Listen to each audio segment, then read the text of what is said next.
Yeah, very good evening, students. On behalf of Subhash Chandra Academy, I welcome you on this YouTube channel and I congratulate you for getting promotion in the next class.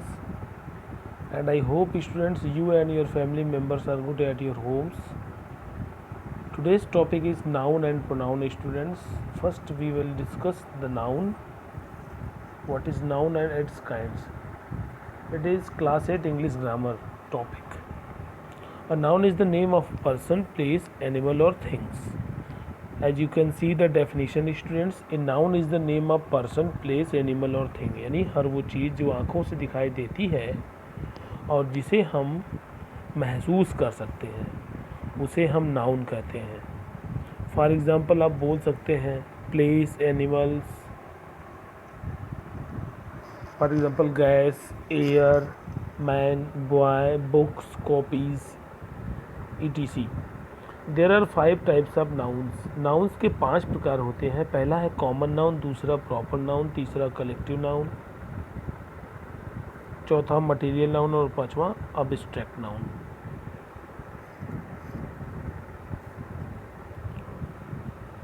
सबसे पहले हम देखते हैं proper noun क्या होता है. A proper noun is the particular name of a common noun. जैसे boy, Rajesh, school, GV high school, dog, Jackie, pencil, Natraj और अप्सरा. तो प्रॉपर नाउन इसमें जो राजेश है, बॉय का नाम, स्कूल का जो नाम है जीवी हाई स्कूल, डॉग का नाम जैकी और पेंसिल जो नटराज और अप्सरा है. तो ये जो नेम्स है ये प्रॉपर नाउन है. बॉय, स्कूल, डॉग और पेंसिल नहीं, इनके जो नेम्स हैं यानी proper nouns are the names of common nouns. जो प्रॉपर नाउन्स होते हैं वो कॉमन नाउन्स के नेम होते हैं, उन्हें प्रॉपर नाउन कहते हैं. प्रॉपर नाउन का पहला लेटर हमेशा कैपिटल से लिखा जाता है.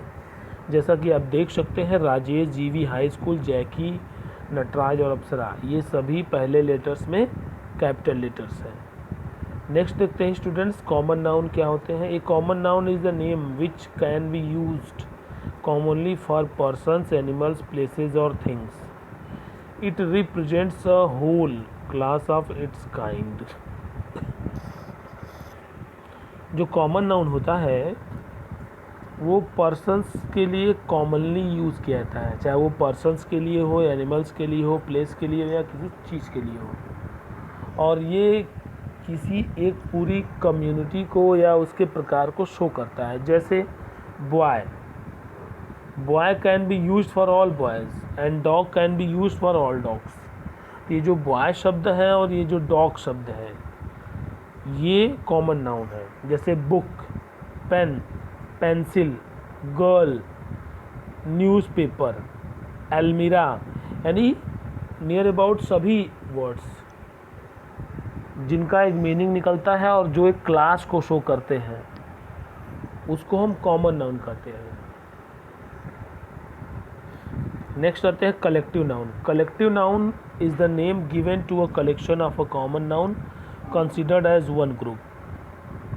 जो कलेक्टिव नाउन होता है वो कॉमन नाउन्स का एक कलेक्शन होता है और उसे हम एक नाम देते हैं, उसे हम कलेक्टिव नाउन कहते हैं. एग्जाम्पल आप दे सकते हैं an army of soldiers, a band of musicians, a heap of stones, jury of जजेस, crowd of people,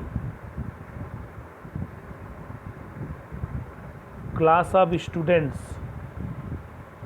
flock of pigeons. तो ये सभी जो वर्ड्स हैं ये कलेक्टिव नाउन है. कलेक्टिव नाउन में जैसे आर्मी है, बैंड है, हीप है, ज्यूरी है, क्लास है, क्राउड है. तो ये सभी जो वर्ड्स हैं ये कलेक्टिव नाउन होते हैं. यानी कलेक्टिव नाउन से हमें ग्रुप का पता चलता है, क्लास का पता चलता है, ग्रुप ऑफ पीपुल का पता चलता है, उसे हम कलेक्टिव नाउन कहते हैं. नेक्स्ट देखते हैं students material noun. A material noun is a thing which is extracted from the earth और is use to make other things. जो मटीरियल नाउन होता है उसको हम पदार्थवाचक संज्ञा करते हैं, यानी वो चीज़ जो ज़मीन से निकलती है या जिनसे दूसरी चीज़ें बनाई जाती हैं. जैसे cotton, wheat, would, gold, Honey, cement, sugar, water, copper, milk, soil, silver, paper, plastic, silk etc. तो ये सभी जो वर्ड्स हैं ये मटीरियल नाउन होते हैं। जो मटीरियल नाउन होते हैं वो पदार्थवाचक संज्ञा उसको हिंदी में कहते हैं।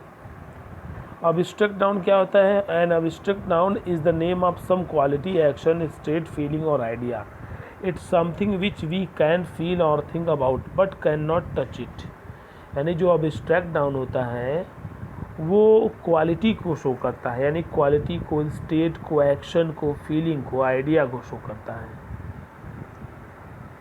जैसे ब्रेवरी, ब्रेवरी मीन्स होता है बहादुरी। तो जो बहादुरी है इसको हम बस महसूस कर सकते हैं।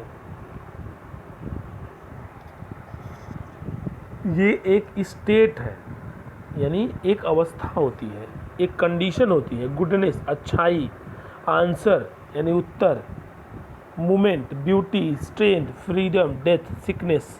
तो ये सभी जो वर्ड्स हैं इसको अब्स्ट्रैक्ट नाउन कहते हैं। अब आगे देखते हैं स्टूडेंट्स, जो हमारा कॉमन नाउन है, कॉमन नाउन के दो प्रकार होते हैं, एक काउंटेबल नाउन होता है और एक अनकाउंटेबल नाउन होता है। तो काउंटेबल जो नाउन होता है उसको हम गणनीय संज्ञा कहते हैं, यानी जिसे हम गिन सकते हैं। यानी कोई भी चीज़ जिसको हम 1 2 3 4 5 6 नंबर्स में गिन सकते हैं उसे हम काउंटेबल नाउन कहते हैं। जैसे pen, boy, book, girl, man, city, page, hair, etc. इसको हम काउंटेबल नाउन कहते हैं। और अनकाउंटेबल किसको कहते हैं? That can not be counted, जिसको हम गिन नहीं सकते हैं। जैसे milk, sugar, honesty, money, love, hate, gold, ये सभी अनकाउंटेबल नाउन्स हैं। अब जैसे हम 1 milk, 2 milk, 3 milk, 1 sugar, 2 sugar, इन सबको तो गिन नहीं सकते हैं, तो ये अनकाउंटेबल नाउन्स होते हैं। आप सीधे सीधे जानिए स्टूडेंट्स, काउंटेबल नाउन होते हैं जिसको हम काउंट कर सकते हैं और अनकाउंटेबल नाउन होता है जिसको हम काउंट नहीं कर सकते हैं। अब इसमें थोड़ा कन्फ्यूजन हो सकता है स्टूडेंट्स। जैसे अनकाउंटेबल नाउन्स जैसे है milk, sugar, honesty, money, love, hate, ये सब। और काउंटेबल नाउन्स क्या होते हैं? जिसको गिन सकते हैं, जैसे man, boy, pen, girl, etc. अब इसके अलावा अगर हम कहें 1 kg शुगर, तो जो 1 kg शुगर शब्द है इसको हम गिन सकते हैं, तो इसको हम काउंटेबल नाउन कहेंगे, जबकि शुगर को अनकाउंटेबल नाउन कहेंगे। अगर हम कह दें 1 स्पून मिल्क, 1 चम्मच दूध, तो इसको हम गिन लिए, तो इसको काउंटेबल नाउन कहेंगे, लेकिन मिल्क को अनकाउंटेबल नाउन कहते हैं। तो इसी तरह से स्टूडेंट्स काउंटेबल और अनकाउंटेबल्स होते हैं। अब हम देखते हैं प्रोनाउन क्या होते हैं और इसके काइंड्स क्या हैं। तो pronoun is a word used in place of a noun और अवॉइड रेपिटिशन, यानी संज्ञा को दोहराने से बचने के लिए संज्ञा के स्थान पे जो हम शब्द प्रयोग करते हैं उसको सर्वनाम कहते हैं। जैसे I, we, you, they, he, she, it, this, that, these, those, ये सभी। जैसे Mohan is my friend, he is player, he plays well. तो मोहन जो शब्द है यहाँ पे नाउन है, और नाउन को रिपीट करने से बचने के लिए हमने वर्ड यूज किया ही। तो जो ही शब्द है वो प्रोनाउन है, यानी नाउन के स्थान पे रेपिटेशन से बचने के लिए जो शब्द हम यूज करते हैं उसको प्रोनाउन कहते हैं, जैसे इसमें ही है। अब प्रोनाउन के प्रकार कितने होते हैं आप देख सकते हैं स्टूडेंट्स। पर्सनल प्रोनाउन जिसे पुरुषवाचक सर्वनाम कहते हैं, डिमॉन्स्ट्रेटिव प्रोनाउन संकेतवाचक सर्वनाम, इंटरोगेटिव प्रोनाउन प्रश्नवाचक सर्वनाम, इंडेफिनिट प्रोनाउन अनिश्चयवाचक सर्वनाम, रिलेटिव प्रोनाउन संबंधवाचक सर्वनाम, डिस्ट्रीब्यूटिव प्रोनाउन विभाग सूचक सर्वनाम जिसको बांटना भी कहते हैं, रिफ्लेक्सिव प्रोनाउन निजवाचक सर्वनाम, एम्फैटिक प्रोनाउन दृढ़ता सूचक सर्वनाम, रेसिप्रोकल प्रोनाउन यानी परस्पर वाचक सर्वनाम। अब 1 बाय 1 सबके डेफिनेशन हम देखते हैं स्टूडेंट्स, इससे हमारा वीडियो और क्लियर हो जाएगा। जैसे प्रोनाउन इट्स काइंड्स हो ही गया। अब आते हैं पर्सनल प्रोनाउन में। सबसे पहले तो personal pronoun in used in place of a person और a thing. Personal pronoun personal use के लिए यूज किया जाता है, सीधे सीधे आप जानिए स्टूडेंट। जैसे I, we, you, they, he, she, it, they. जैसे कहते हैं he is a teacher, it is a book. तो यहाँ पे जो ही शब्द है ये पर्सनल प्रोनाउन है, और इट जो शब्द है ये भी पर्सनल प्रोनाउन है, क्योंकि ये टीचर के लिए और इट शब्द बुक के लिए यूज हो रहा है। आते हैं डिमॉन्स्ट्रेटिव प्रोनाउन। डिमॉन्स्ट्रेटिव प्रोनाउन यानी संकेतवाचक। हम क्लास 2, 3, 4 से ही पढ़ते आ रहे हैं कि जो संकेतवाचक शब्द होते हैं जैसे दिस, दैट, दीज, दोज, इनको हम संकेतवाचक शब्द कहते हैं। जैसे कहते हैं दिस इज़ माई बुक, ये मेरी किताब है। तो किताब पास में होगी, हम उसकी तरफ शो कर रहे हैं, उसके तरफ इशारा कर रहे हैं, संकेत कर रहे हैं, तो इसे कहते दिस इज़ माई बुक। तो इसमें जो दिस शब्द है ये डिमॉन्स्ट्रेटिव प्रोनाउन है। अब आते हैं इंट्रोगेटिव प्रोनाउन। इंट्रोगेटिव प्रोनाउन यानी प्रश्नवाचक सर्वनाम। Interrogative pronouns are used to ask question, जैसे हु, हुज, विच, whom और what। जैसे what are you doing, which is your book। ये जो शब्द है इसमें what और which, ये इंट्रोगेटिव प्रोनाउन है। अब आते हैं रिलेटिव प्रोनाउन की तरफ। तो relative pronouns are those pronouns that join relative sentences and clauses and show the relation to a noun and modified the same noun. जैसे who, which, whose, whom, that. अब जैसे कहते हैं this is the book which I bought, ये वही किताब है जिसे मैंने खरीदा था। तो इसमें जो विच शब्द है इसने दो सेंटेंसेस को जोड़ा। जैसे दिस इज़ द बुक, ये वो किताब है, यानी इसमें बुक जो है वो एक नाउन है। विच आई बॉट, जिसे मैंने खरीदा, इसमें जो आई है वो पर्सनल प्रोनाउन है। तो एक नाउन और प्रोनाउन को आपस में जो शब्द जोड़ देता है उसको हम रिलेटिव प्रोनाउन कहते हैं। इसके अलावा आ जाते हैं हु पर। हु का यूज़ कैसे करेंगे students? This is the boy who is stolen my watch, ये वही लड़का है जिसने मेरा घड़ी चुराया है। तो दिस इज़ द बॉय, तो बॉय जो शब्द है वो नाउन है।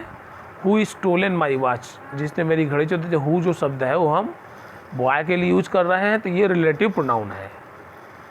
6 आते हैं डिस्ट्रीब्यूटिव प्रोनाउन, जिसको हम विभाग सूचक सर्वनाम कहते हैं, यानी बांटने वाला सर्वनाम। Distributive pronouns refer to individual elements in a group और अ पेयर। जो डिस्ट्रीब्यूटिव प्रोनाउन होता है वो किसी चीज़ को ग्रुप में या पेयर में बांट देता है। जैसे ईच, आइदर, नाइदर, एनी। जैसे हम एग्जांपल दे सकते हैं each of the boys got a prize, यानी लड़कों में हर ने, यानी सभी, हर लड़के ने प्राइज़ प्राप्त किया। तो जो इसमें ईच शब्द है वो डिस्ट्रीब्यूटिव प्रोनाउन है। अब आइदर, अब कह दे either of you can go to school, यानी तुम में से दोनों ही स्कूल जा सकते हैं। अब कह दे neither of you can go to school, तुम में से कोई भी स्कूल नहीं जा सकता है। तो नाइदर माने होता है न तो, आइदर माने या तो, ईच माने प्रत्येक और एनी माने कोई। तो ये जो शब्द हैं इनको हम डिस्ट्रीब्यूटिव प्रोनाउन कहते हैं, यानी ये सब वर्ड जो होते हैं वो डिस्ट्रीब्यूट करने के यूज़ में आते हैं। Next students, reflexive pronoun. A reflexive pronoun expresses the subject's action affects the subject itself. जो रिफ्लेक्सिव प्रोनाउन होता है वो सब्जेक्ट को अफेक्ट करता है, जैसे himself, herself, itself, yourself, ourself. Reflexive यानी herself, himself, itself, yourself, ourself. जैसे कहते he prepared himself for the test, तो ही प्रिपेयर्ड हिमसेल्फ, हिमसेल्फ माने स्वयं, तो उसने test के लिए स्वयं को प्रिपेयर किया। तो जो इसमें हिमसेल्फ शब्द है ये रिफ्लेक्सिव प्रोनाउन है, क्योंकि ये ही को शो कर रहा है, यानी ही की तरफ इशारा कर रहा है। अब इसके अलावा हम कह सकते हैं हर सेल्फ कहते हैं, जैसे she does her work her self, वो अपना काम अपने से करती है। तो इसमें जो हर सेल्फ शब्द है वो रिफ्लेक्सिव प्रोनाउन है, और ये हमेशा बीच में या लास्ट में आएगा, वर्ब के बाद आएगा, ये ध्यान रखना है। नेक्स्ट आता है एम्फैटिक प्रोनाउन, यानी दृढ़ता सूचक सर्वनाम। Emphatic pronouns emphasize the subject, these are used in nominative case, जैसे myself, yourself, himself, itself. जैसे कहते हैं I myself can do it, यानी तुरंत सब्जेक्ट के बाद एम्फैटिक प्रोनाउन आएगा। जैसे you yourself do your work, she herself does her work, he himself solve the questions, तो तुरंत सब्जेक्ट के बाद आ जाएगा, तो ये एम्फैटिक प्रोनाउन हो जाएगा। अब देखिए एम्फैटिक प्रोनाउन को यहाँ पे समझाया भी गया है कि I myself can do it, और इसमें है I can do it myself. तो I myself can do it, तो आई की तुरंत, यानी सब्जेक्ट के तुरंत बाद अगर कोई वर्ड आएगा, जैसे माई सेल्फ आ गया, तो ये एम्फैटिक प्रोनाउन है। और आई can do it my self, मैं इसे स्वयं कर सकता हूँ, तो यहाँ पे जो माई सेल्फ शब्द है ये रिफ्लेक्सिव प्रोनाउन है। इन दोनों में डिफरेंस बस यही है कि एम्फैटिक प्रोनाउन सब्जेक्ट के तुरंत बाद यूज होगा, जबकि रिफ्लेक्सिव प्रोनाउन वर्ब के बाद यूज होगा।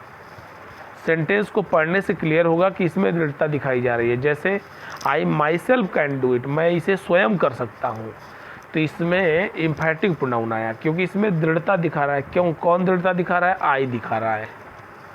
अब नेक्स्ट सेंटेंस देखिए, आई can do it my self, मैं इसे स्वयं कर सकता हूँ। तो इसमें जो माई सेल्फ शब्द है ये थोड़ा दूर चला गया, तो इसीलिए ये रिफ्लेक्सिव प्रोनाउन हो गया। अब आते हैं रेसिप्रोकल प्रोनाउन में। Reciprocal pronoun, a reciprocal pronoun is used if two or more subjects act in a same manner.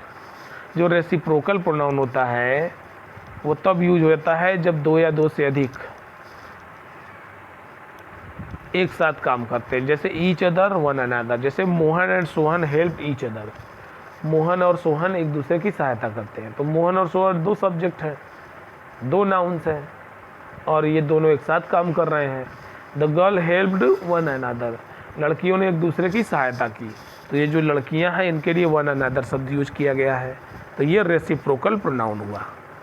इस प्रकार से स्टूडेंट्स आपने देखा कि कुल 9 टाइप्स के प्रोनाउंस होते हैं और इनके डेफिनेशंस आपने अच्छे से क्लियर किया। अब students, it is your duty to learn these definitions and note it down in your fair copy. Thank you and have a nice day.